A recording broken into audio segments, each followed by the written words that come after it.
Capítulo 34. O julgamento e a condenação. O julgamento judaico.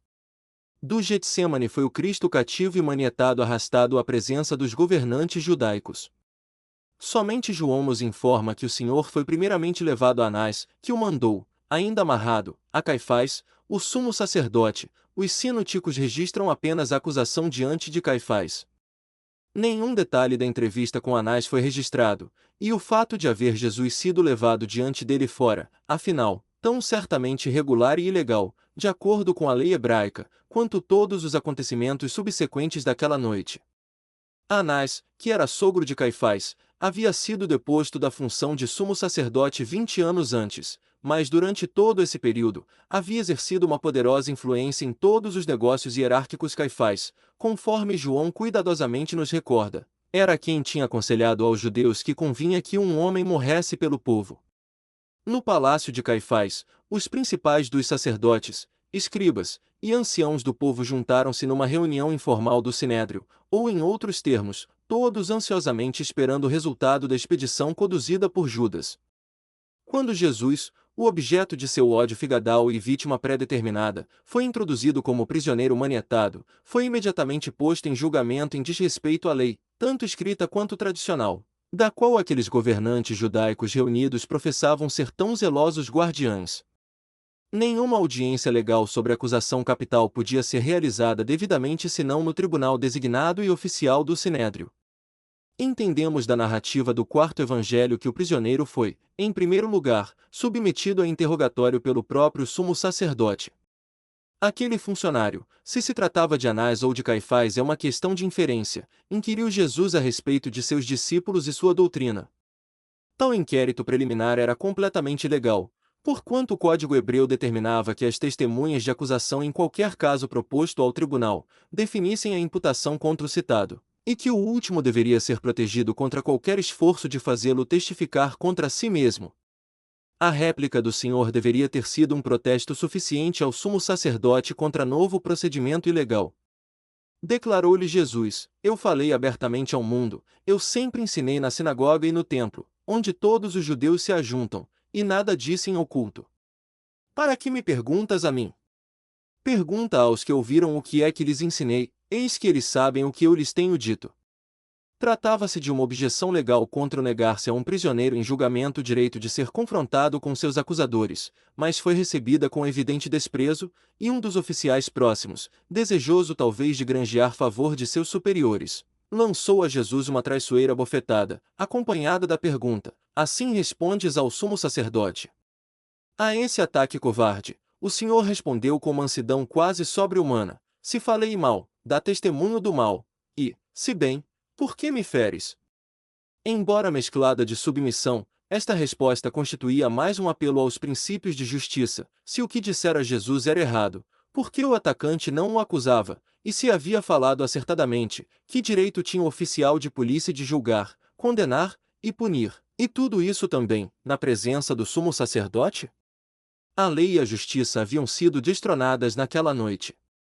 Ora, os príncipes dos sacerdotes, e os anciãos, e todo o conselho, buscavam um falso testemunho contra Jesus, para poderem dar-lhe a morte. Se todo o conselho significava um quórum legal, que poderiam ser 23 ou mais, ou a presença total dos 72 sinedristas, há pouca importância. Qualquer sessão do Sinédrio à noite, e mais ainda para considerar uma acusação capital, violava diretamente a lei judaica.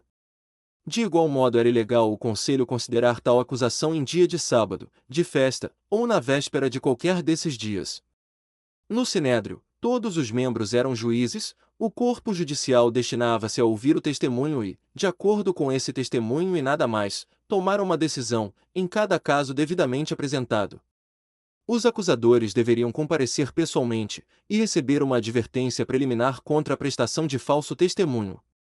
Todo aquele que se defendesse, deveria ser considerado e tido como inocente até ser declarado culpado dentro do devido procedimento.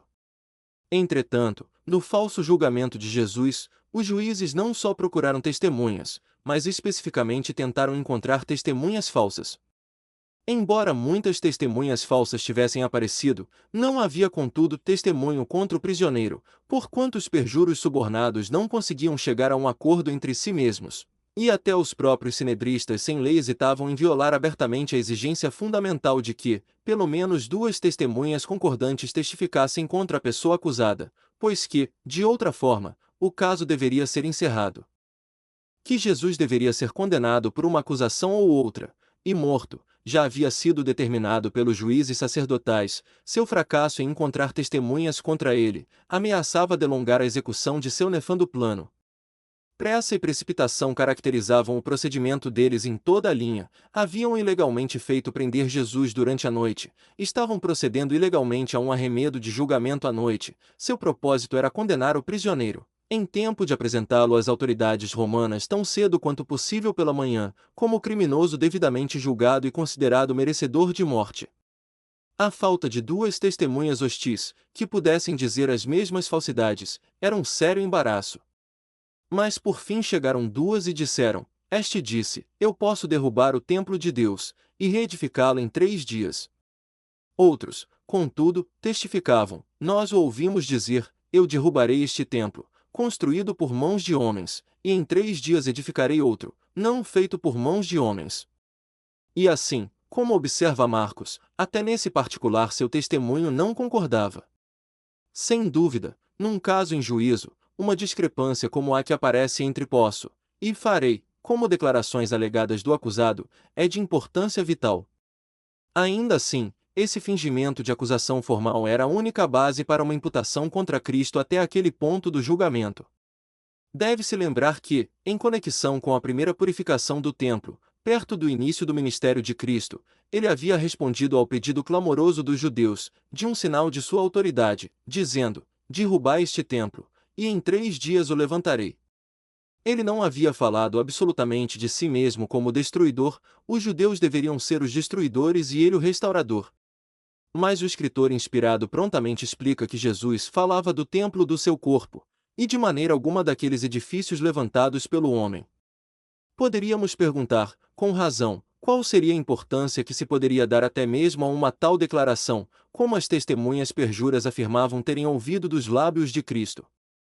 A veneração com que os judeus professavam interessar-se pela Casa Santa, conquanto insolentemente profanassem seus precintos, oferece uma resposta parcial, mas insuficiente.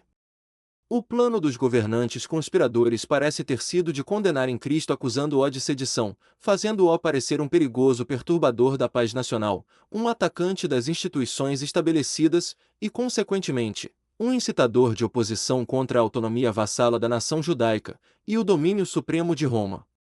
A sombra, vagamente definida, de uma acusação legal, produzida pelo obscuro e inconsistente depoimento de testemunhas falsas, foi o suficiente para encorajar a iníqua corte. Caifás, levantando-se de seu lugar para dar ênfase dramática à pergunta, inquiriu a Jesus: Não respondes coisa alguma ao que estes depõem contra ti? Nada havia a responder. Nenhum testemunho consistente ou válido havia sido apresentado contra ele, que, por isso, permaneceu em majestoso silêncio.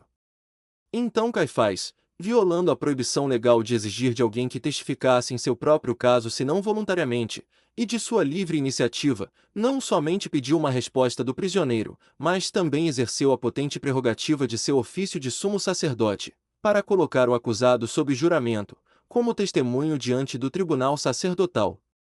E, insistindo o sumo sacerdote, disse-lhe: Conjuro-te pelo Deus vivo que nos digas se tu és o Cristo, o Filho de Deus. O fato de uma especificação distinta de o Cristo e o Filho de Deus é significativo de que os judeus esperavam um Messias, mas não reconheciam que fosse distintivamente de origem divina. Nada do que havia acontecido até ali pode ser considerado como fundamento para uma tal pergunta. A acusação de sedição estava para ser superada por outra de maior envergadura, a de blasfêmia. A conjuração inteiramente injusta, ainda que oficial, do sumo sacerdote, Jesus respondeu: Tu o disseste, digo-vos, porém, que vereis em breve o Filho do Homem assentado à direita do poder, e vindo sobre as nuvens do céu. A expressão tu o disseste era equivalente a eu sou o que tu disseste. Era uma confissão irrestrita de filiação divina e inerente divindade. Então o sumo sacerdote rasgou as suas vestes, dizendo: blasfemou, para que precisamos ainda de testemunhas? Eis que bem ouvistes agora a sua blasfêmia. Que vos parece? E eles, respondendo, disseram: é réu de morte. Assim, os juízes em Israel, compreendendo o sumo sacerdote, os principais sacerdotes, os escribas e anciãos do povo, o grande sinédrio ilegalmente reunido, decretaram que o Filho de Deus merecia morte, baseados na única evidência de sua própria admissão. Por estatuto expresso, o Código Judaico vedava a condenação, especificamente em acusação capital, de qualquer pessoa, baseada em sua própria confissão, a menos que fosse amplamente apoiada por testemunhas dignas de fé. Como no jardim de Getsêmani Jesus se havia entregado voluntariamente, da mesma forma diante dos juízes, ele forneceu pessoal e voluntariamente a evidência para que, injustamente, o declarassem réu de morte. Não poderia haver crime na afirmativa de messianismo ou de filiação divina, a menos que fosse falsa. Em vão procuraremos no relato qualquer indício de que tivesse havido inquirição, ou de que isso tivesse sido sugerido, corri relação aos fundamentos sobre os quais Jesus alicerçava suas exaltadas afirmações. O gesto do sumo sacerdote de rasgar suas vestes era uma afetação dramática de pio horror ante a blasfêmia com que seus ouvidos haviam sido feridos. Era expressamente proibido na lei que o sumo sacerdote rasgasse suas vestes, porém, de autores extra-escriturísticos, aprendemos que o rasgar das vestes como atestado da culpa mais nefanda, tal como a de blasfêmia, era permitido por regulamento tradicional. Não há indicação de que o voto dos juízes tenha sido recebido e anotado segundo a maneira precisa e ordenada que a lei exigia. Jesus foi considerado culpado da mais abominável ofensa conhecida entre o povo judeu. Embora injustamente, ele havia sido declarado culpado de blasfêmia pelo Supremo Tribunal. Com absoluta precisão não podemos dizer que os sinedristas sentenciaram Cristo à morte, uma vez que o poder de decretar sentenças capitais havia sido tirado do Conselho Judaico por decreto romano. O tribunal do sumo sacerdote, entretanto, decidirá que Jesus era réu de morte, e disso dera ciência ao transferi-lo a Pilatos. Em seu assomo de ira maligna, os juízes de Israel abandonaram seu senhor à vontade zombeteira dos criados presentes, que descarregaram sobre ele todas as indignidades que seus instintos animalescos poderiam sugerir. Atiraram seu escarro imundo em sua face, e tendo-o vendado, divertiram-se em golpeá-lo repetidas vezes, dizendo: profetiza-nos, ó Cristo, quem é o que te bateu? A população herética zombava dele, cercando-o de gracejos e ofensas, e a si própria se estigmatizava como blasfemadores de fato.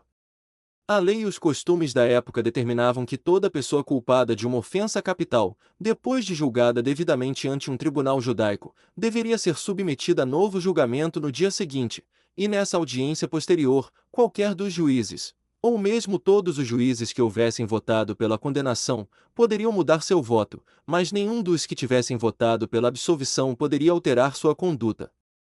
A maioria simples era suficiente para absolver, porém mais que isso era exigido para condenar.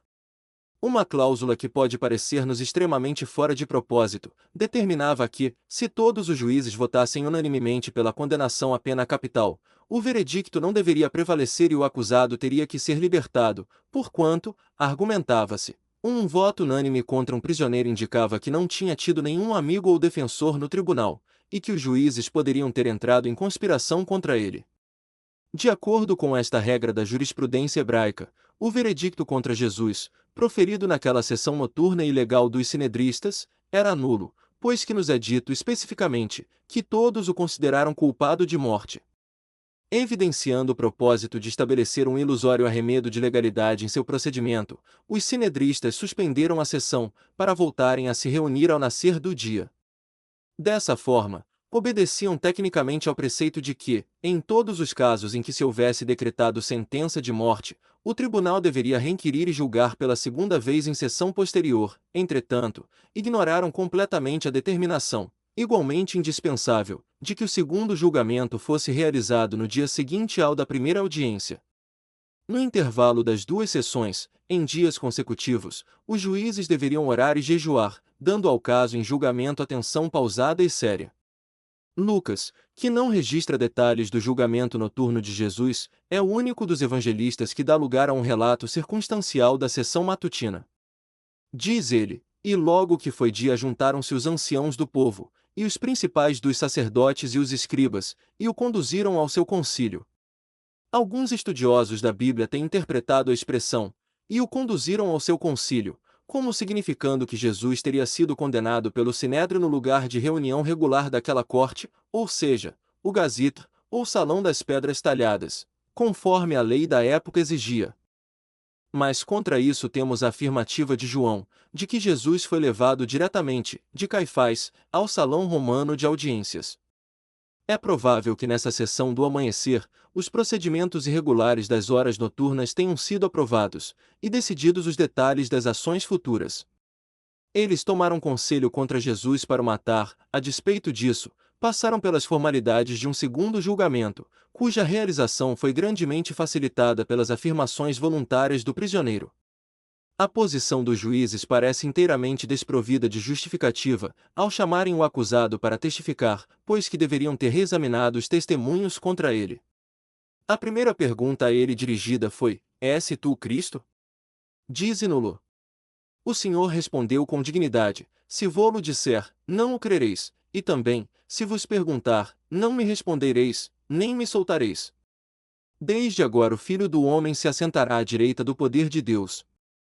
Nem a pergunta, nem a resposta forneciam motivo para a condenação. A nação inteira esperava pelo Messias, e se Jesus afirmava ser o esperado, a única ação judicial consistente seria a de investigar o mérito da pretensão. A pergunta decisiva seguiu-se: incontinenti, logo, és tu o Filho de Deus? E ele lhes disse: Vós dizeis que eu sou. Então disseram: De que mais testemunho necessitamos? Pois nós mesmos o ouvimos da sua boca. Jeová era acusado de blasfemar contra Jeová. O único ser mortal, ao qual o terrível crime de blasfêmia por proclamar a posse de atributos e poderes divinos, era impossível, ali estava diante dos juízes de Israel, condenado como blasfemo. O conselho todo, e por esta expressão podemos compreender um quórum legal, estava envolvido na ação derradeira.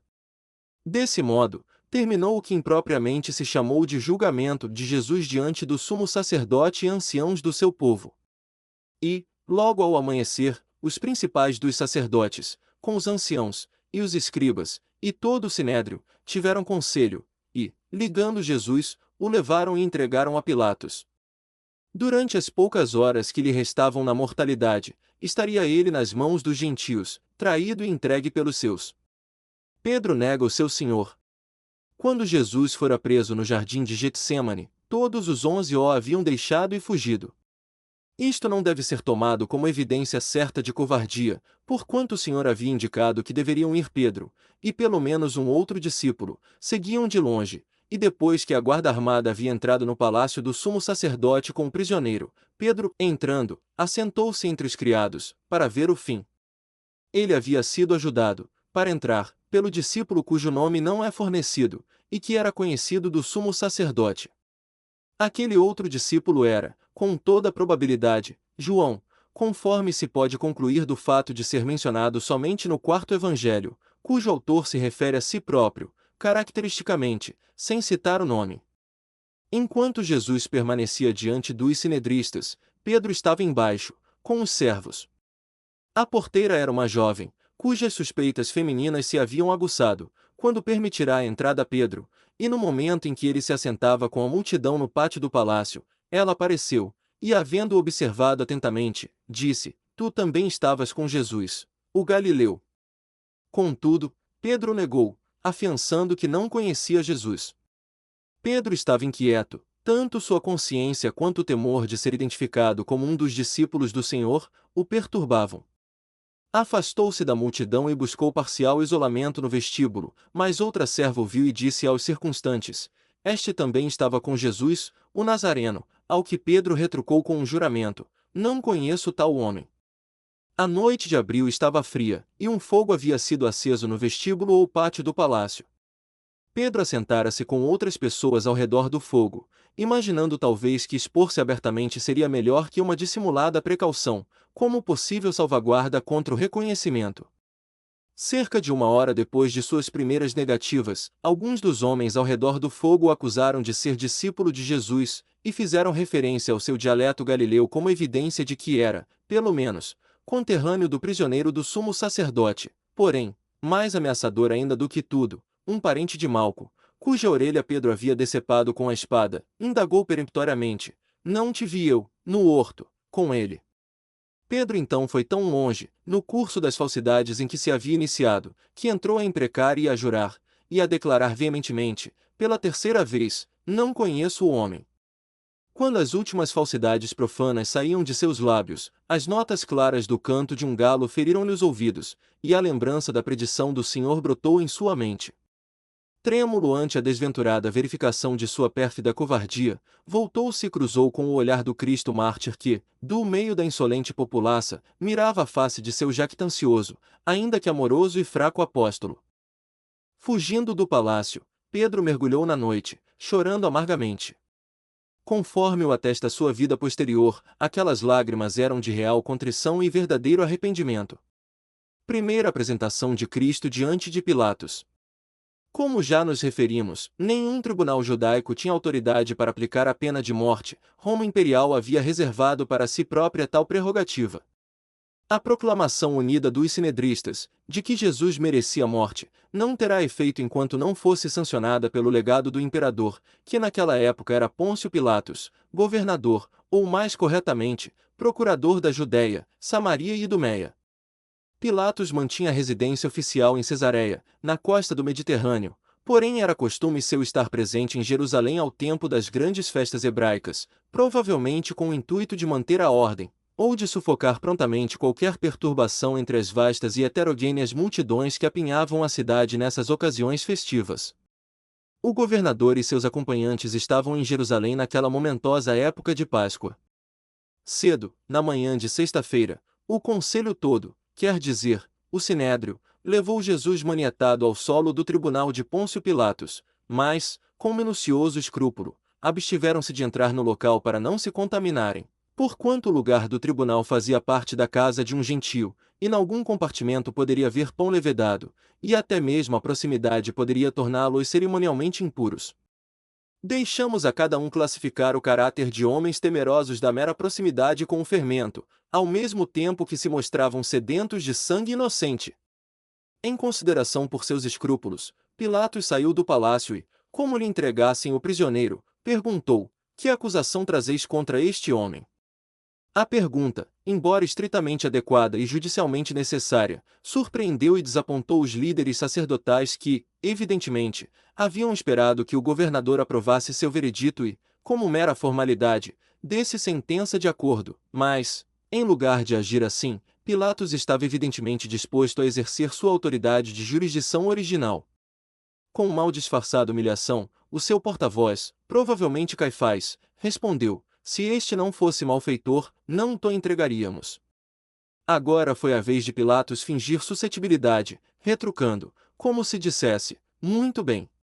Se não quereis apresentar acusação segundo a ordem devida, tomai-o e julgai-o de acordo com a vossa lei, não me perturbeis com o assunto. Os judeus entretanto tornaram: a nós não nos é lícito matar pessoa alguma.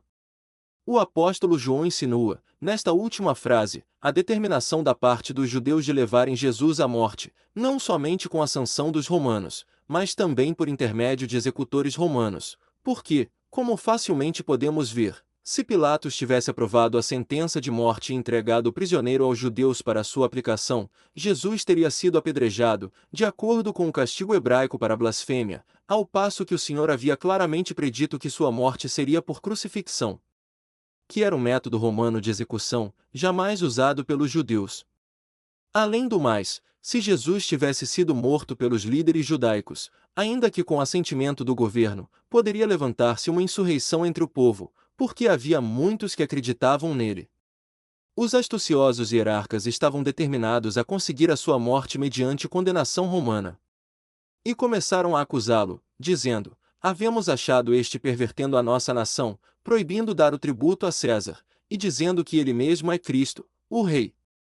É importante notar que nenhuma acusação de blasfêmia foi feita a Pilatos, houvesse isso sido apresentado e o governador, inteiramente pagão, tanto de coração quanto intelectualmente, teria provavelmente desprezado a denúncia como totalmente indigna de ser ouvida. Porquanto Roma, com seus muitos deuses, cujo número aumentava rapidamente pelo costume pagão da deificação dos mortais, desconhecia ofensa tal como a blasfêmia, na acepção judaica.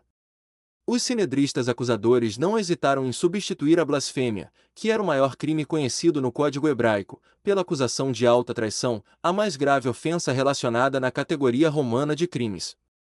Ante as acusações vociferantes dos principais dos sacerdotes e anciãos, o sereno e majestoso Cristo não se dignou de replicar. A eles, sua última palavra já havia sido dita, até que chegasse a ocasião designada para um outro julgamento no qual ele haveria de ser o juiz, e aqueles os prisioneiros a serem julgados. Pilatos surpreendeu-se ante o porte majestoso, ainda que submisso, de Jesus. Havia sem dúvida muito de realeza naquele homem. Nunca antes havia uma pessoa igual se apresentado diante dele. A acusação, contudo, era séria. Homens que pretendessem direitos reais poderiam tornar-se perigosos para Roma. Entretanto, o acusado nada responderá diante da acusação. Entrando no salão de julgamento, Pilatos fez chamar a Jesus. É evidente que alguns dos discípulos, e entre eles, quase certamente João, também entraram, como se depreende da narrativa detalhada dos acontecimentos que o quarto evangelho registra. Toda a gente tinha liberdade de entrar, uma vez que a franquia ao público era um aspecto real e largamente divulgado dos julgamentos romanos. Pilatos, evidentemente sem qualquer animosidade ou preconceito contra Jesus, perguntou-lhe: Tu és o rei dos judeus? Respondeu-lhe Jesus: Tu dizes isso de ti mesmo, ou disseram-to outros de mim? A contrapergunta do Senhor significava, e assim foi entendida, conforme a réplica de Pilatos o demonstra, em outras palavras, o seguinte: perguntais isto no sentido romano e literal, como se eu fora rei de um reino terreno, ou no sentido judaico e mais espiritual? Uma resposta direta, sim, teria sido verdadeira no sentido messiânico, mas inverídica de acordo com o sentido terreno, e um não poderia ter sido inversamente considerado verdadeiro ou falso. Pilatos respondeu: Porventura sou eu judeu? A tua nação e os principais dos sacerdotes entregaram-te a mim. Que fizeste? Respondeu Jesus: O meu reino não é deste mundo. Se o meu reino fosse deste mundo, pelejariam os meus servos, para que eu não fosse entregue aos judeus, mas agora o meu reino não é daqui. Disse-lhe, pois, Pilatos: Logo tu és rei? Jesus respondeu: Tu dizes que eu sou rei. Eu para isso nasci, e para isso vim ao mundo, a fim de dar testemunho da verdade. Todo aquele que é da verdade ouve a minha voz. Tornou-se claro para o governador romano que aquele homem maravilhoso, com sua exaltada ideia de um reino não deste mundo, e de um império da verdade no qual haveria de reinar, não era um insurreto político, e seria absurdo considerá-lo uma ameaça às instituições romanas. Aquelas últimas palavras a respeito da verdade haviam sido as mais enigmáticas de todas. Pilatos ficará impaciente e talvez um pouco alarmado com a importância delas. Que é a verdade? Exclamou ele, mais numa atitude de apreensão do que de inquirição, na expectativa de uma resposta, enquanto se adiantava para deixar o salão. Aos judeus de fora, ele anunciou a absolvição do prisioneiro. Não acho nele crime algum, foi o veredicto. Mas os principais dos sacerdotes, escribas e anciãos do povo não se dissuadiram. Sua sede do sangue do santo havia se tornado uma obsessão. Desgovernada e ferozmente gritaram: alvoroça o povo ensinando por toda a Judéia, começando desde a Galileia até aqui. A referência à Galileia sugeriu a Pilatos uma nova orientação de procedimento. Havendo confirmado, por inquirição, que Jesus era galileu, decidiu enviar o prisioneiro a Herodes, o governante vassalo daquela província, que se encontrava em Jerusalém na ocasião. Agindo assim, Pilatos esperava livrar-se de mais responsabilidade no caso, e além disso Herodes, com o qual tinha estado em inimizade, poderia apaziguar-se com o ato. Cristo perante Herodes. Herodes Antipas, o degenerado filho do seu infame antepassado, Herodes, o Grande, era naquele tempo tetrarca da Galileia e Pérea, e por costume popular, ainda que sem sanção imperial, era lisonjeiramente chamado de rei. Havia sido ele quem, para cumprir um voto ímpio, inspirado pelos voluptuosos agrados de uma mulher, havia ordenado o assassínio de João Batista. Governava ele como vassalo de Roma, e professava ser ortodoxo nas observâncias do judaísmo. Tinha vindo a Jerusalém, com toda a pompa, para festejar a Páscoa. Herodes agradou-se de que Pilatos lhe houvesse enviado Jesus, não só por ter sido um ato voluntário da parte do procurador, constituindo uma preliminar para a reconciliação entre os dois governantes, conforme os eventos posteriores confirmaram, mas também porque tinha sido uma forma de satisfazer a curiosidade de Herodes em ver a Jesus, de quem havia ouvido tanto, cuja fama o havia aterrorizado, e por quem esperava, agora, ver realizado algum milagre interessante. O temor que Herodes havia sentido a respeito de Jesus, a quem supersticiosamente julgara ser a reencarnação de sua vítima assassinada, João Batista, fora substituído por divertido interesse, quando vira o tão famoso profeta da Galiléia em cadeias à sua frente, vigiado por uma guarda romana e acompanhado por oficiais eclesiásticos. Herodes começou a interrogar o prisioneiro, mas Jesus permaneceu em silêncio. Os principais dos sacerdotes e escribas vociferavam, veementemente, suas acusações, mas nenhuma palavra foi pronunciada pelo Senhor. Herodes é o único personagem histórico ao qual Jesus aplicou um epíteto pessoal desrespeitoso. Ide dizei àquela raposa, disse ele certa vez a alguns fariseus que lhe haviam vindo com a história de que Herodes pretendia matá-lo. Tanto quanto sabemos, Herodes foi, mais tarde, distinguido como o único ser que viu Cristo face a face, falou-lhe, mas nunca lhe ouviu a voz.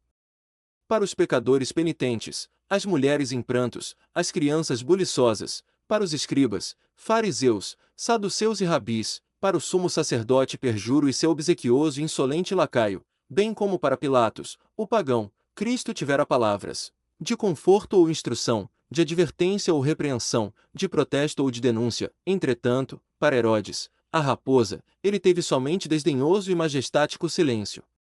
Profundamente melindrado, Herodes passou das perguntas insultuosas aos atos de escárnio malévolo. Ele e seus homens de armas divertiram-se à custa do Cristo sofredor, desprezaram-no e, escarnecendo dele, o fantasiaram, vestiram-no de uma roupa resplandecente e tornaram a enviá-lo a Pilatos. Herodes nada havia encontrado em Jesus para justificar a condenação. Cristo novamente perante Pilatos. O procurador romano, vendo que não poderia furtar-se à nova consideração do caso, convocou os principais dos sacerdotes, os magistrados e o povo e disse-lhes: Haveis-me apresentado este homem como o pervertedor do povo, e eis que, examinando-o na vossa presença, nenhuma culpa, das de que o acusais, acho neste homem. Nem mesmo Herodes, porque a ele vos remete, e eis que não tem feito coisa alguma digna de morte. Castigá-lo-ei, pois, e soltá-lo-ei. O desejo de Pilatos de salvar Jesus da morte era justo e genuíno, sua intenção de açoitar o prisioneiro, cuja inocência havia afirmado e reafirmado, era uma infame concessão à prevenção dos judeus. Ele sabia que a denúncia de sedição e traição não tinha base, e que o próprio forjamento de tal acusação pela hierarquia judaica, cuja lealdade simulada a César era apenas uma capa para o ódio inerente e morredouro, era ridículo ao extremo, e percebia plenamente que os líderes sacerdotais lhe haviam entregado Jesus movidos por inveja e dolo. Era costume do governador, pela Páscoa, perdoar e libertar qualquer dos prisioneiros condenados que o povo quisesse indicar. Naquela ocasião, existia no cárcere, aguardando ser executado, um preso bem conhecido, chamado Barrabás, que havia sido condenado por sedição, por haver incitado o povo à revolta, e cometido um assassínio. Esse homem estava condenado pela exata acusação de que Pilatos havia declarado especificamente, e Herodes por dedução, que Jesus era inocente, e além do mais Barrabás era assassino.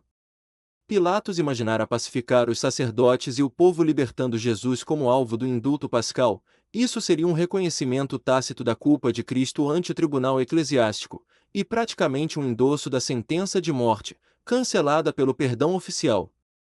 Desse modo, perguntou-lhes: A quem quereis que vos solte? Barrabás, ou Jesus que é chamado Cristo? Parece ter havido um breve intervalo entre a pergunta de Pilatos e a resposta do povo, durante o qual os principais dos sacerdotes e anciãos se ocuparam no meio da multidão, insistindo em que pedissem a libertação do insurreto assassino.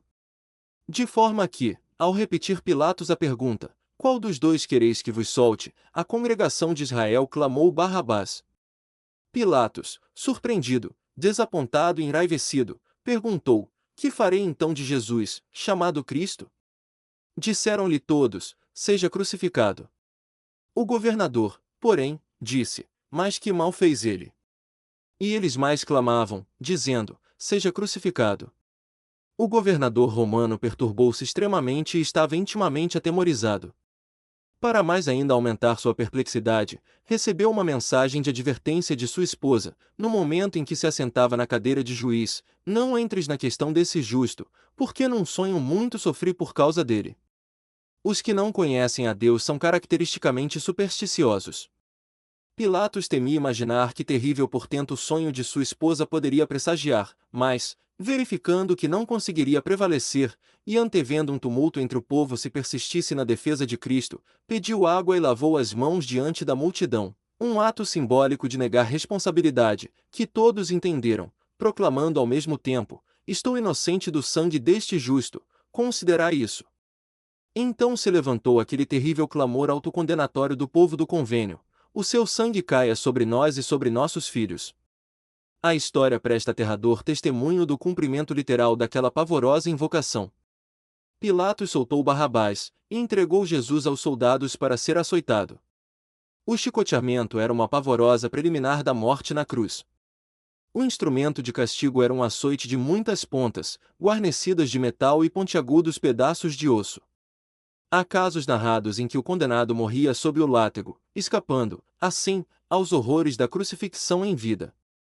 De acordo com os brutais costumes da época, Jesus, enfraquecido e sangrando pelo pavoroso açoitamento que havia sofrido, foi entregue aos soldados semi-selvagens para que se divertissem. Aquela não era uma vítima comum, de maneira que o grupo todo se reuniu no pretório ou grande vestíbulo do palácio, para tomar parte no diabólico divertimento. Arrancaram de Jesus as vestes exteriores, e vestiram-no de um manto de púrpura. Depois, com um senso de demoníaco realismo, teceram uma coroa de espinhos e colocaram-na sobre a cabeça do padecente. Uma cana foi-lhe colocada na mão direita como um cetro real, e ao se encurvarem no arremedo de homenagem, saudavam-no dizendo: salve, rei dos judeus! Arrebatando-lhe a cana ou vara, brutalmente o feriram na cabeça com ela, fazendo penetrar-lhe os cruéis espinhos na carne, esmurraram-no e cuspiram nele com vil e criminosa perversidade. Pilatos, provavelmente, havia observado essa cena bárbara. Interrompeu-a e resolveu fazer nova tentativa de tocar as cordas da piedade judaica, se é que tal coisa existia. Saiu e disse à multidão: eis aqui vou-lo trago fora, para que saibais que não acho nele crime algum. Esta era a terceira proclamação definida do governador, quanto à inocência do prisioneiro. Saiu, pois, Jesus fora, levando a coroa de espinhos e o vestido de púrpura. E disse-lhes Pilatos: eis aqui o homem. Pilatos parece ter confiado na lastimável aparência do açoitado e sangrento Cristo para abrandar o coração dos judeus enlouquecidos, mas o efeito fracassou. Pensai no terrível fato: um gentio, um pagão, que não conhecia Deus, rogando aos sacerdotes e ao povo de Israel pela vida do próprio Senhor e Rei deles. Quando, inabaláveis ante aquele espetáculo, os principais dos sacerdotes e oficiais clamaram com crescente espírito de vingança: crucifica-o, crucifica-o, Pilatos pronunciou a sentença fatal: tomai-o vós e crucificai-o, mas acrescentou com amarga ênfase: não encontro falta nele. Deve-se lembrar que a única acusação apresentada contra Cristo ao governador romano havia sido a de sedição. Os perseguidores judaicos tinham evitado cuidadosamente até mesmo a simples menção à blasfêmia, que havia sido a ofensa pela qual haviam considerado Jesus digno de morte. Agora que a sentença de crucifixão havia sido conseguida de Pilatos, despoderadamente tentavam fazer crer que a decisão do governador era, tão somente, a ratificação da sentença de morte que eles próprios haviam decretado. Desse modo, disseram: nós temos uma lei, e, segundo a nossa lei, deve morrer, porque se fez filho de Deus. O que significaria isso? Aquele título impressionante, de Filho de Deus, feriu ainda mais profundamente a perturbada consciência de Pilatos.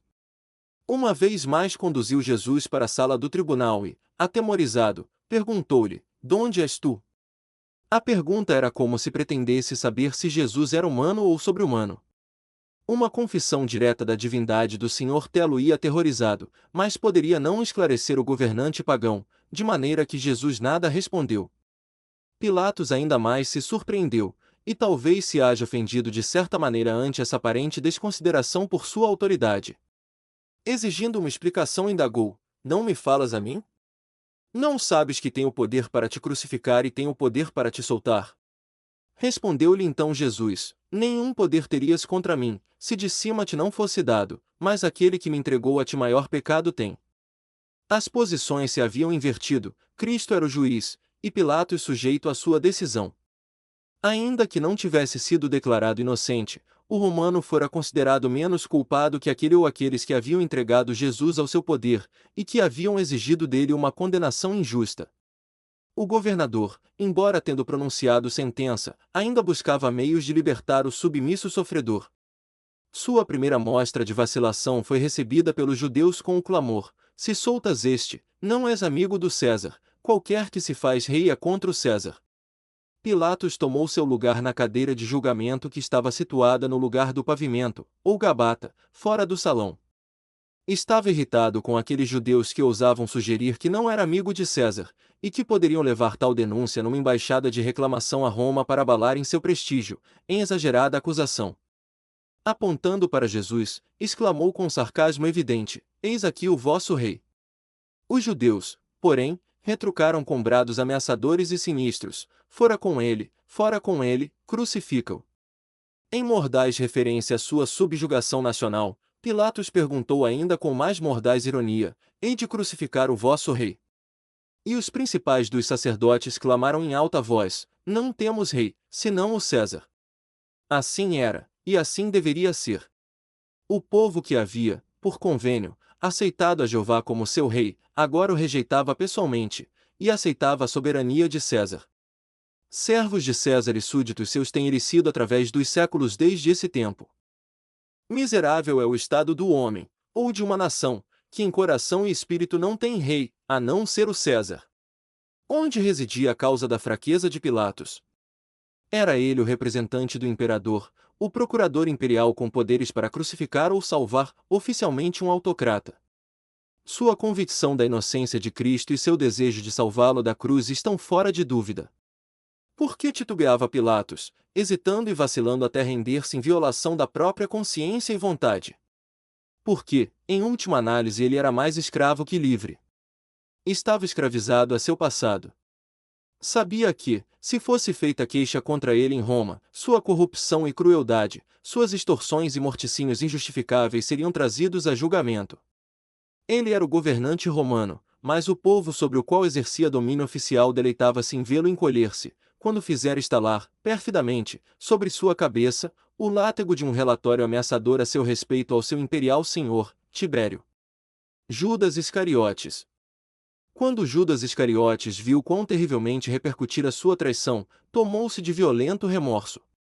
Durante o julgamento de Cristo perante as autoridades judaicas, com as correspondentes humilhações e crueldades, o traidor havia visto a seriedade de sua ação, e quando o inerme sofredor for entregue aos romanos e a consumação fatal se tornou uma certeza, a enormidade de seu crime enchera Judas de inominável horror. Precipitando-se para junto dos principais sacerdotes e anciãos, enquanto as preparações finais para a crucifixão do Senhor estavam em andamento, implorou aos líderes sacerdotais que recebessem de volta o amaldiçoado salário que lhe haviam pago, clamando em agônico desespero: Pequei, traindo sangue inocente. Pode ser que tivesse esperado vagamente uma palavra de simpatia dos conspiradores em cujas mãos, iniquamente hábeis, havia se mostrado um instrumento pressuroso e útil. É possível que tenha tido a esperança de que sua confissão pudesse deter a corrente da malignidade, e que pedissem comutação da sentença. Os governantes em Israel, porém, repeliram-no com desagrado. Que nos importa? Escarneceram eles, isso é contigo. Ele havia servido aos seus propósitos, haviam-lhe pago o preço, e não queriam ver a sua face nunca mais. Desapiedadamente, lançaram-no de volta à assombrada escuridão de sua consciência enlouquecida. Agarrando ainda a sacola das moedas, instrumento tão real para recordar-lhe seu apavorante pecado, correu ao templo, entrando até mesmo nos precintos reservados aos sacerdotes, e lançou as peças de prata ao pavimento do santuário.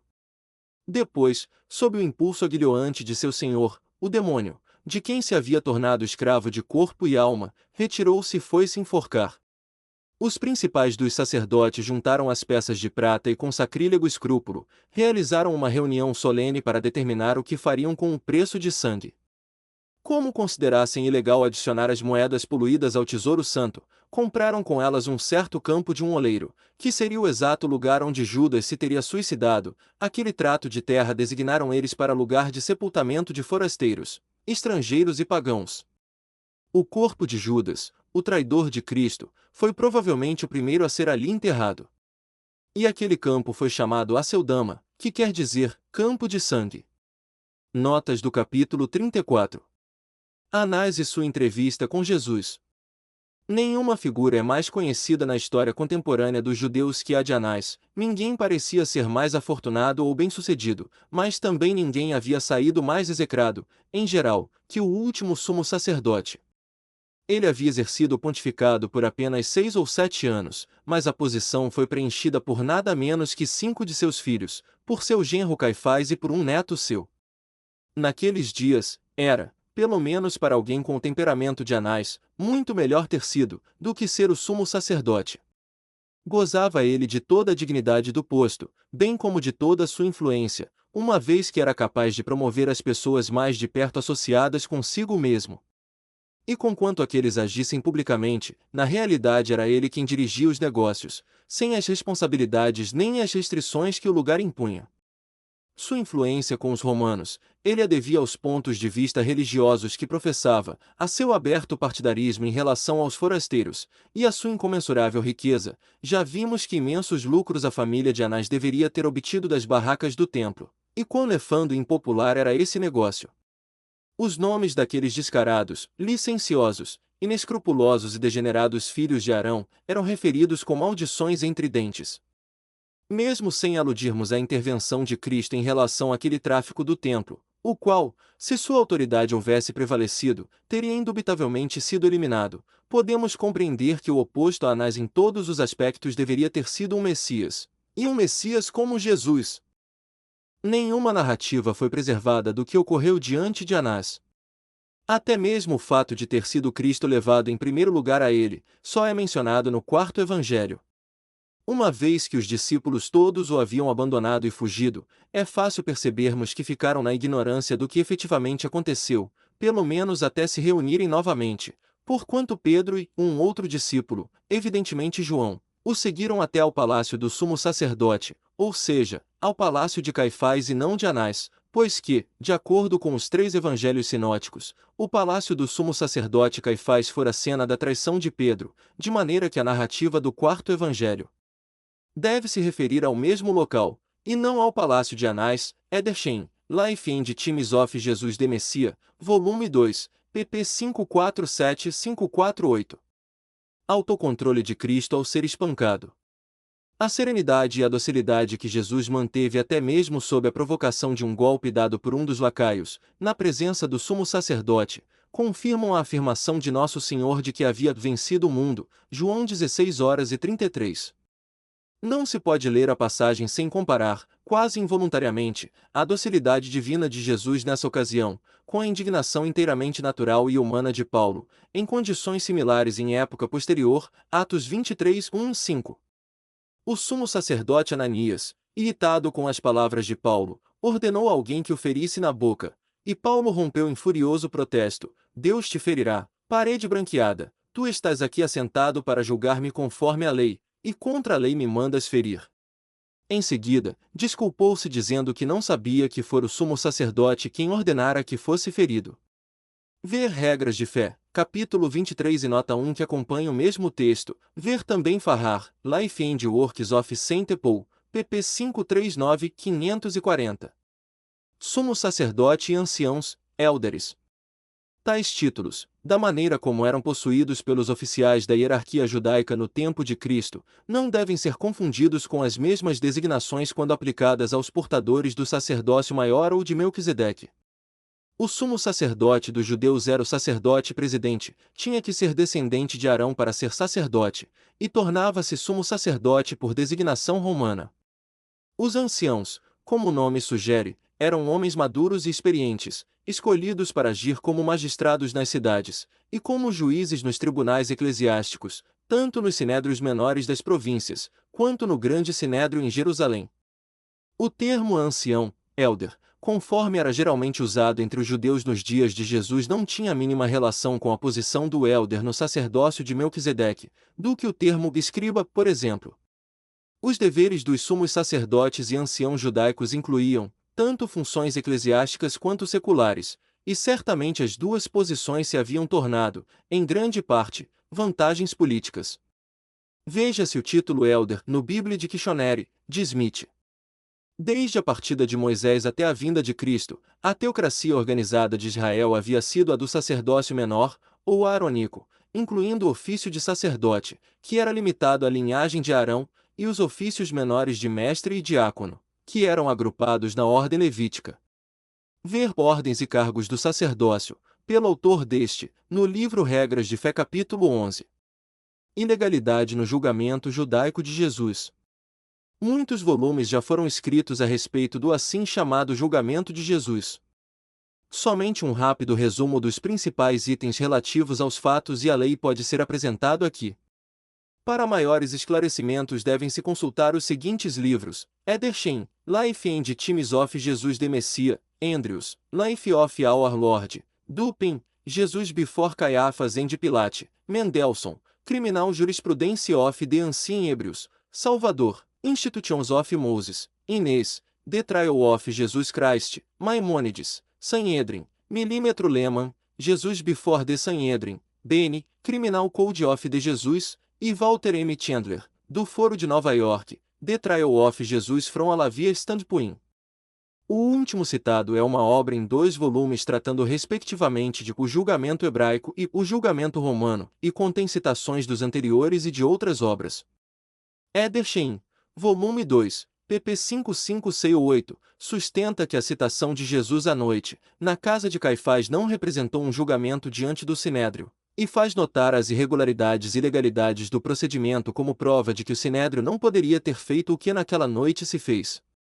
Com amplas citações corroborando as exigências legais especificadas, o autor afirma, mas além disso, o julgamento e sentença de Jesus no palácio de Caifás teria ultrajado todos os princípios da lei e procedimentos criminais judaicos. Causas daquela natureza só podiam ser julgadas, e as sentenças capitais promulgadas, no lugar normal de reunião do Sinédrio, e não como aqui, no palácio do sumo sacerdote. Nenhum processo, e muito menos um desse tipo, podia ter início à noite, e nem mesmo à tarde. Embora as sentenças pudessem ser dadas à noite, se o debate tivesse durado o dia todo.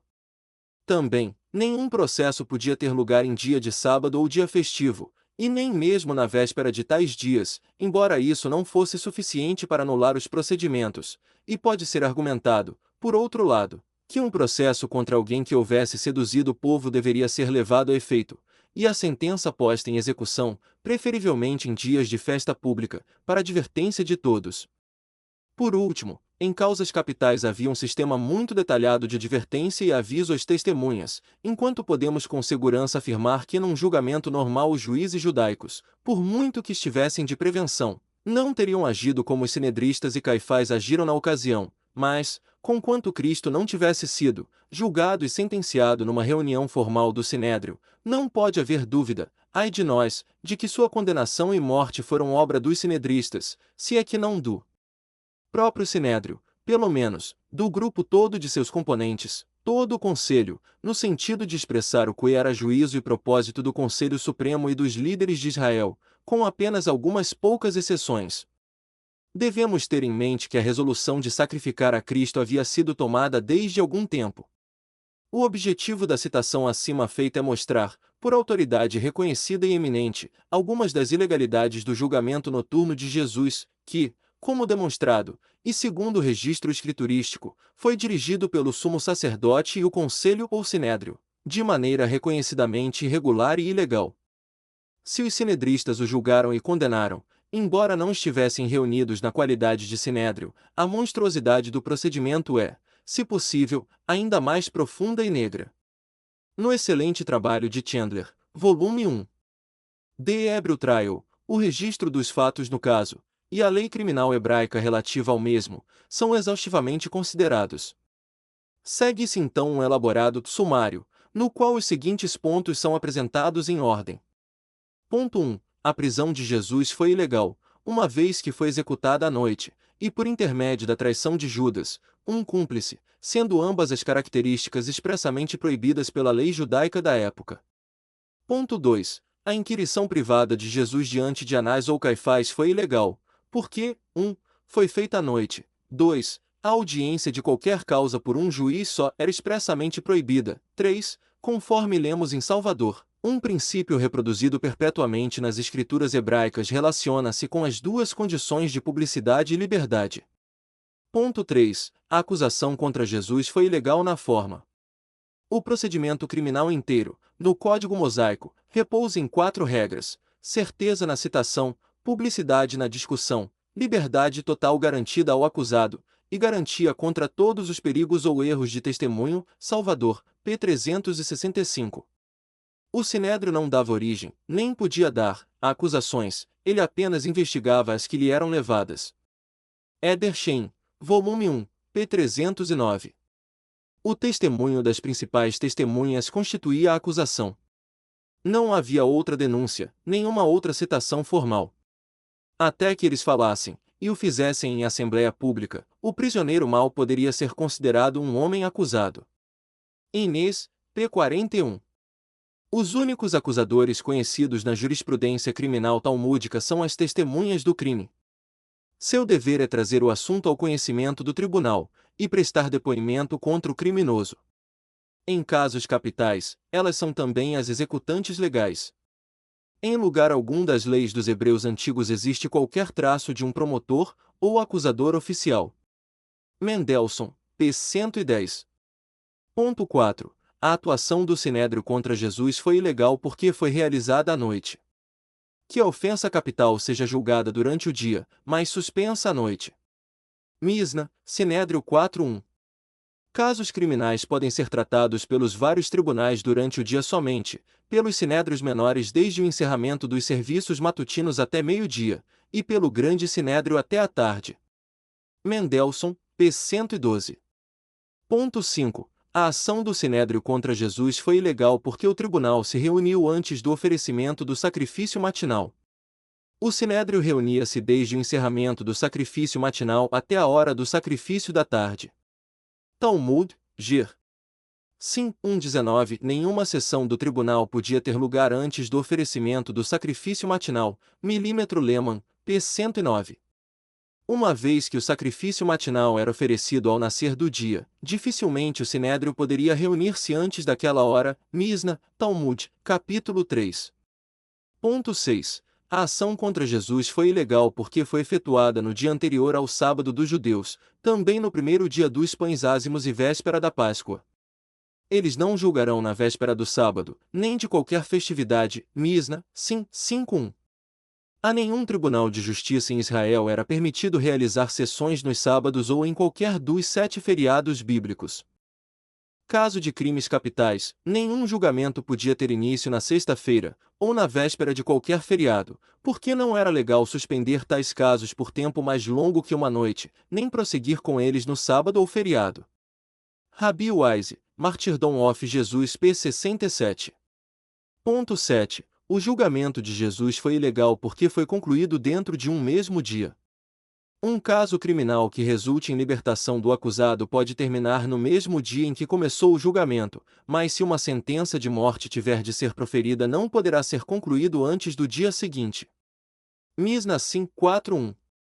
Ponto 8. A sentença condenatória de Jesus pelo Sinédrio foi ilegal porque baseada sobre sua confissão não confirmada. Temos como princípio fundamental de nossa jurisprudência que ninguém pode acusar-se a si mesmo se alguém confessar-se culpado diante de um tribunal legalmente constituído. Tal confissão não será usada contra ele, a menos que devidamente confirmada por 2 outras testemunhas. Maimônides, 4:2. Não somente a autocondenação jamais é arrancada de um acusado por meio de torturas, mas nenhuma tentativa jamais é feita para levá-lo à autoincriminação. Além do mais, uma confissão voluntária de sua parte não é aceita em depoimento e, portanto, não é válida para condená-lo, a menos que um número legal de testemunhas confirme minuciosamente sua autoacusação. Mendelssohn, p. 133.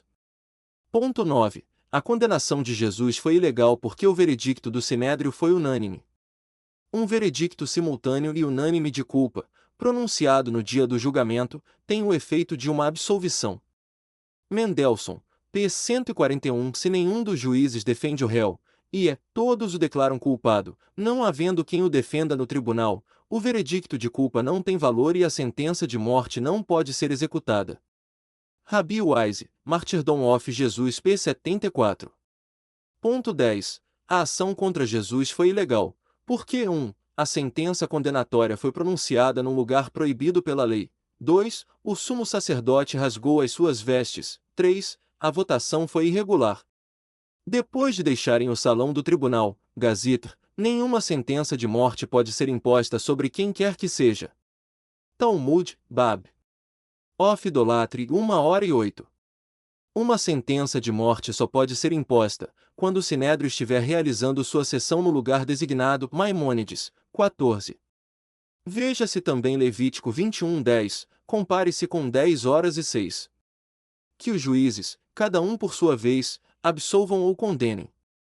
Misna, Sim 15:5. Os membros do Sinédrio assentavam-se em semicírculo em cujas extremidades se colocava um secretário para registrar os votos. Um desses secretários registrava os votos a favor do acusado, e o outro os contrários. Misna, Sim 4:3. Em casos comuns, os juízes votavam de acordo com a antiguidade, começando pelo mais velho. Num caso capital, a ordem inversa era seguida. Dene, p. 73. Ponto 11. Os membros do Grande Sinédrio estavam legalmente incapacitados para julgar Jesus. Nem pode haver no banco judicial um parente, ou amigo particular, ou um inimigo, seja do acusado seja do acusador. Mendelssohn, p. 108. Nem, em nenhuma circunstância, jamais se soube que um homem conhecido por sua inimizade ao acusado tivesse tido permissão de ocupar posição entre os juízes. Bene, p. 37. Ponto 12. A condenação de Jesus foi ilegal, porque os méritos da defesa não foram considerados. Então inquirirás e informar-te-ás, e com diligência perguntarás. Deu. 13:14. Os juízes ponderarão o assunto na sinceridade de suas consciências. Misna, Sim 4:5. O objetivo primário do sistema judicial hebraico era tornar impossível a condenação de uma pessoa inocente. Toda a imaginação dos juristas judaicos orientava-se no sentido de conseguir esse fim. Dene, p. 56. As magistrais declarações sobre os fatos, bem como os argumentos apresentados por Chandler sobre cada um dos pontos precedentes, são recomendadas ao investigador. O autor sucintamente afirma: as páginas da história humana não apresentam caso mais violento de assassínio judicial do que o julgamento e crucifixão de Jesus de Nazaré, pela simples razão de que todas as formas da lei foram ultrajadas e espezinhadas no processo instituído contra ele. P. 216. O seu sangue caía sobre nós e sobre nossos filhos. Edersheim, volume 2, p. 578, assim comenta vigorosamente a respeito do reconhecimento de responsabilidade pela morte de Cristo. O Misna nos diz que, depois do solene lavamento das mãos dos anciãos e de seu repúdio de culpa, os sacerdotes respondiam com a seguinte oração: perdoa ao teu povo Israel, ao qual tu redimiste, ó Senhor, e não lances sangue inocente sobre teu povo Israel. Aqui, porém, em resposta às palavras de Pilatos, veio aquele profundo e enrouquecido clamor: o seu sangue seja sobre nós, e, valha-nos Deus, sobre nossos filhos. Cerca de 30 anos mais tarde, e naquele exato lugar, foi pronunciada a sentença contra alguns dos maiorais em Jerusalém, e entre as 3.600 vítimas da fúria do governador, dentre as quais várias foram acoitadas e crucificadas bem defronte ao pretório, estavam muitos dos mais nobres cidadãos de Jerusalém. Joséfo, Guerras, 14, Capitão 8h09. Uns poucos anos mais, e centenas de cruzes ostentavam lacerados corpos de judeus, à vista de Jerusalém. E ainda parece que esses errantes levam, de século em século, de terra em terra, aquela carga de sangue que parece pesar sobre nós e sobre nossos filhos. Não temos rei, senão o César. Com este grito, o judaísmo tornou-se, na pessoa de seus representantes, réu de traição a Deus, de blasfêmia e de apostasia. Cometeu suicídio, e desde aí tem seu corpo morto sido levado em espetáculo, de terra em terra, e de século em século, para estar morto e permanecer morto, até que ele venha pela segunda vez, aquele que é a ressurreição e a vida. Eder Schein, volume 2, p. 58. Razão básica da rendição de Pilatos ante as exigências dos judeus. Pilatos sabia o que era justo, mas faltou-lhe coragem moral para o pôr em prática. Ele temia os judeus, e mais ainda as influências hostis em Roma.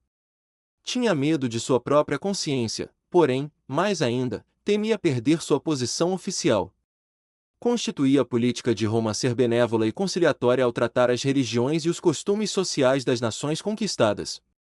Pôncio Pilatos havia violado essa política liberal desde os primeiros dias de sua governança. Em total desrespeito pela antipatia dos hebreus contra imagens e insígnias pagãs, ele fizera com que os legionários entrassem em Jerusalém à noite, ostentando suas águias e pavilhões decorados com a efígie do imperador. Para os judeus, esse ato fora uma profanação da cidade santa. Em vastas multidões, reuniram-se em Cesareia e solicitaram ao procurador que os pavilhões e outras imagens fossem removidos de Jerusalém. Durante 5 dias, o povo insistiu e Pilatos recusou, ameaçando uma matança geral, e ficou surpreso de ver que o povo se oferecia como vítima da espada, antes de renunciar à sua solicitação. Pilatos teve que aquecer, Joséfo, ANT 18, capitão 3 horas e 1, também Guerras, 2, capitão 9 horas e 2, 3. Novamente causou ofensa apropriando-se à força do Corbã, ou fundos sagrados do templo, para a construção de um aqueduto para suprir Jerusalém com água proveniente dos tanques de Salomão. Prevendo o protesto público, fez com que soldados romanos se disfarçassem de judeus, e com armas escondidas se misturassem com as multidões. A um sinal dado, aqueles assassinos sacaram de suas armas, e grande número de indefesos judeus foram mortos ou feridos. Joséfo, ANT 18, capitão 3 horas e 2, e Guerras, 2, capitão 9, 3, 4. Noutra ocasião, Pilatos ofendeu grandemente o povo, instalando em sua residência oficial em Jerusalém, escudos que haviam sido dedicados a Tibério, e isso menos para a honra de Tibério do que para aborrecer o povo judaico. Uma petição assinada pelos oficiais eclesiásticos da pátria, e por outros de influência, inclusive 4 príncipes herodianos, foi enviada ao imperador que repreendeu Pilatos e determinou que os escudos fossem retirados de Jerusalém para Cesareia, Philon. Delegatione ad Caium, século 38. Esses ultrajes ao sentimento nacional, e muitos atos menos evidentes de violência, extorsão e crueldade, os judeus guardavam contra o procurador. Ele reconhecia que sua posição era insegura, e temia expor-se. Tantos males havia perpetrado, que quando poderia ter feito o bem, foi impedido pelo medo covarde do passado acusador. Judas Iscariotes. Atualmente chamamos os traidores de Judas ou de Iscariotes. O homem que tornou infame o próprio nome tem sido, através das eras, objeto de discussão entre teólogos e filósofos, e nos últimos tempos, à luz da análise psicológica focalizou-se sobre ele. Os filósofos alemães estiveram entre os primeiros a afirmar que o homem havia sido julgado injustamente, e que o seu verdadeiro caráter merecia tintas mais brilhantes do que aquelas com que era pintado. Na realidade, alguns críticos afirmam que, de todos os 12, Judas era o mais completamente convencido da divindade de Nosso Senhor na carne. E esses defensores procuram explicar a traição como uma atitude deliberada e bem planejada para forçar Jesus a uma situação difícil, da qual só pudesse escapar pelo exercício de seus poderes divinos, que até aquela ocasião não haviam sido usados em seu próprio benefício. Nós não somos os juízes designados para Judas nem para qualquer outra pessoa, mas temos capacidade para formar e manter opiniões quanto aos atos de qualquer um. À luz da palavra revelada, parece que Judas Iscariotes deu-se à causa de Satanás enquanto ostensivamente servia Cristo em um exaltado lugar. Tal rendição aos poderes do mal só poderia ser realizada por meio do pecado.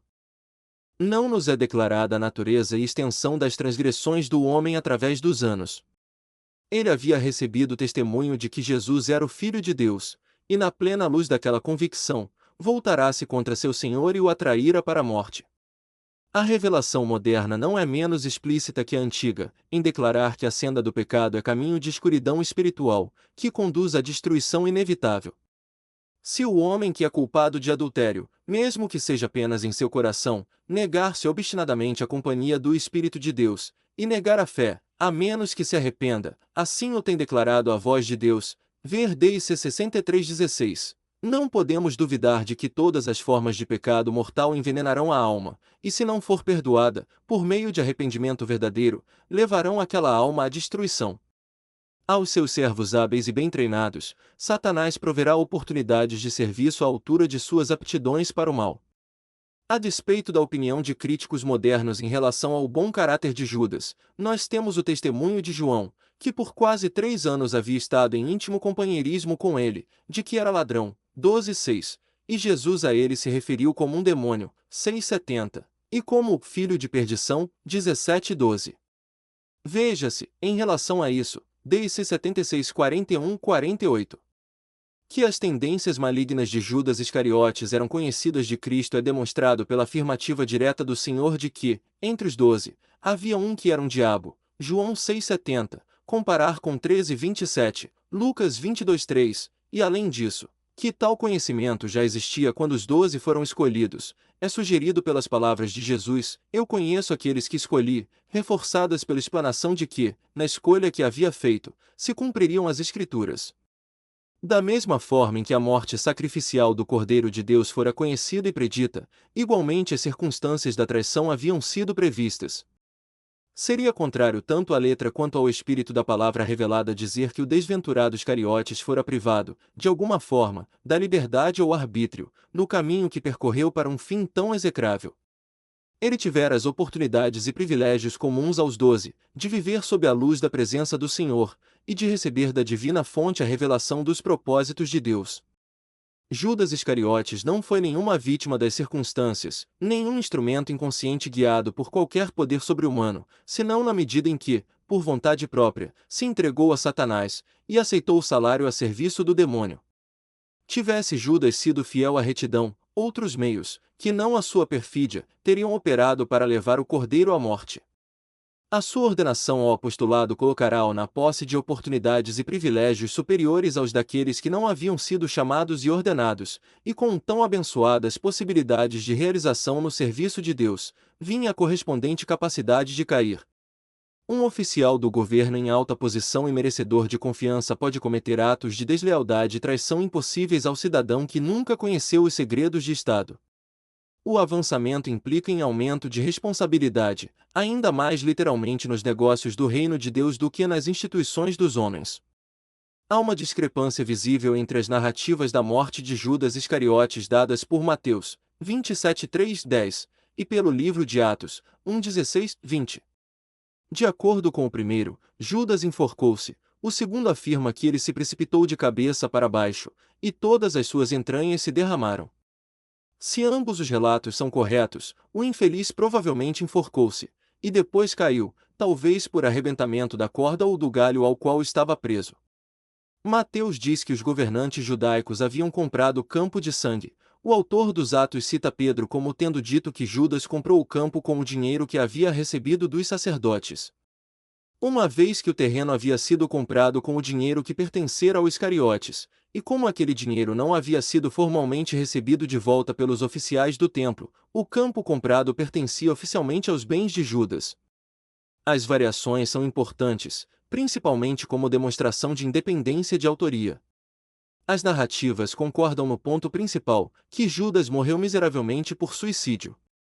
Relativamente ao destino dos filhos de perdição, o Senhor descreveu de maneira parcial, mais terrível, através de uma revelação datada de 16 de fevereiro de 1832. Assim diz o Senhor concernente a todos aqueles que conhecem o meu poder, e dele foram feitos participantes, e que se deixaram vencer pelo poder do diabo e negaram a verdade e desafiaram o meu poder, estes são os filhos de perdição, de quem eu digo que melhor lhes fora nunca terem nascido, pois são vasos de ira de Deus com o diabo e seus anjos na eternidade, sobre os quais eu disse que não há perdão neste mundo nem no mundo vindouro, tendo negado o Santo Espírito, depois de havê-lo recebido, e tendo negado o Filho unigênito do Pai, tendo-o crucificado dentro de si e tendo envergonhado abertamente.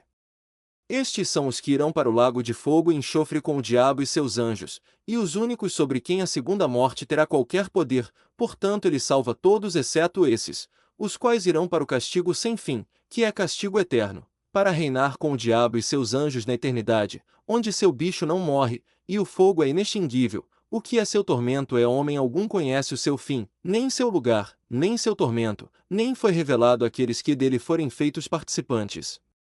Contudo eu, o Senhor, mostro-o em visão a muitos, mas imediatamente torna a encerrá-la, portanto seu fim, sua largura, altura, profundidade e miséria eles não compreendem, nem homem algum, a não ser os que são ordenados a essa condenação. DIC 76 31 37, 44 48